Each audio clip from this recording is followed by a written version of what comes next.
स्वागत है आप सभी का हमारे YouTube channel are lock technician में।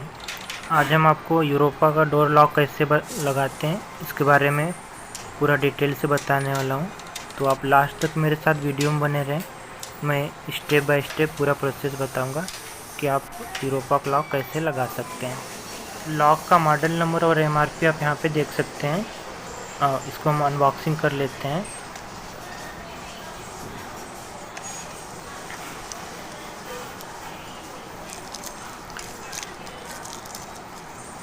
यहाँ पे हमें टोटल इतने पार्ट मिल जाते हैं, हमें अनबॉक्सिंग कर लेना है। और अगर आप पहली बार लगा रहे हैं तो पेपर मार्कर का यूज करके मार्किंग कर सकते हैं।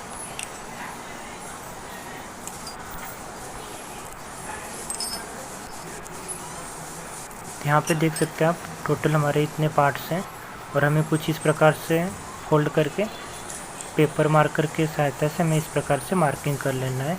उसके बाद 28 से 32 mm के बीच में हमें ड्रिल कर लेना है। ड्रिल करने के बाद हमें सिलेंडर कुछ इस प्रकार से ले लेना है और डोर में फिक्स कर लेना है।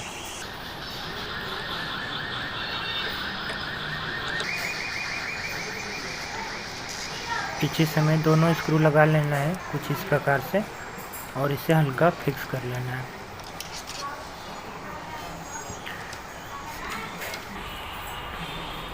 फिक्स करने के बाद हमें सामने से देख लेना हमारा की होल सीधा है ना। अगर थोड़ा क्रॉस है तो हमें सीधा कर लेना है। हम पीछे से स्क्रू को लूज करके भी सीधा कर सकते हैं। उसके बाद डोर के थिकनेस के हिसाब से हमें इसको कट कर लेना है। कट करने के बाद स्टिकर वगैरह हमें रिमूव करके और एरो हमें इस प्रकार से रखना है। उसके बाद लॉक को कुछ इस प्रकार से रख के हमें डोर में मार्किंग कर लेना है। मार्किंग करने के बाद हमें कटिंग कर लेना है।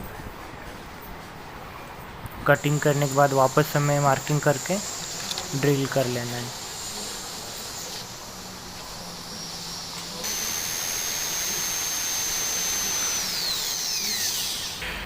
ड्रिल करके हमें एक स्क्रू पे फिक्स कर लेना है और उसके बाद हमें चेक करना है कि लॉक हमारा कैसा ऑपरेट हो रहा है।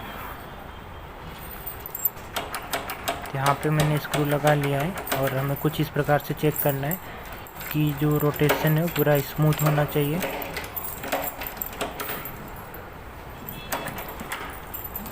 अगर की रोटेशन हमारा पूरा स्मूथ हो रहा है तो हमें उसके बाद बैक साइड के दोनों स्क्रू और सामने के दोनों स्क्रू भर लेने हैं।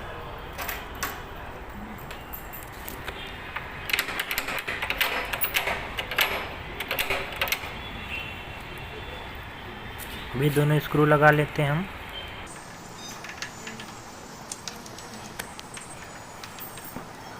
उसके बाद स्क्रू ड्राइवर की मदद से इसको फिक्स कर लेना है।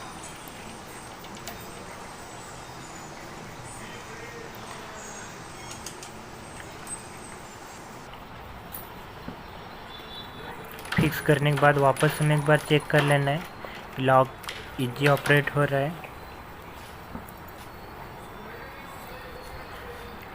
तो यहाँ पे कुछ इस प्रकार से लगने के बाद हमें अच्छे तरीके से चेक कर लेना है।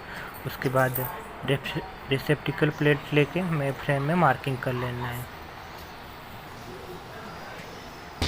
कि हमारा प्लेट रहा और हमें डोर और फ्रेम के बीच में गैप के हिसाब से हमें मार्किंग करके कटिंग कर लेना। अगर गैप ज़्यादा है तो हमें कटिंग करने की आवश्यकता नहीं है।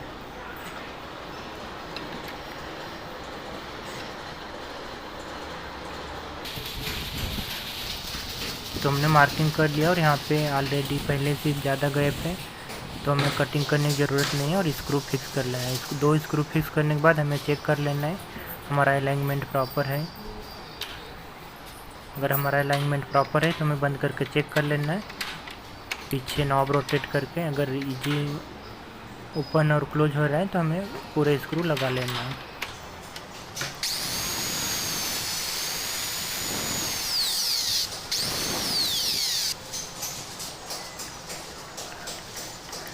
ड्रिल करने के बाद पूरा स्क्रू फिक्स कर लेना है और फिक्स करने के बाद हमें वापस चेक करना है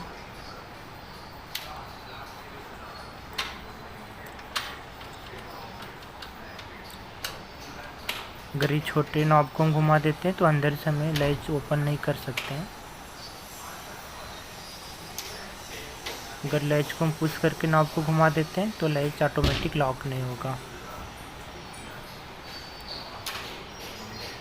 जैसे लैच को छोटे नॉब को रिलीज करेंगे तो लैच ऑटोमेटिक लॉक हो जाएगा। चाबी से हम एक पॉइंट बस लैच लॉक करने के बाद बंद कर सकते हैं।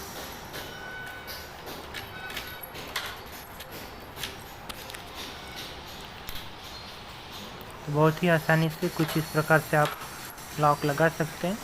और लॉक लगाते समय हमें ध्यान देना हमारा चाबी बिल्कुल इजी रोटेट होना चाहिए। तो अगर हमारी वीडियो अच्छी लगी हो तो हमारे चैनल को सब्सक्राइब करें और वीडियो को लाइक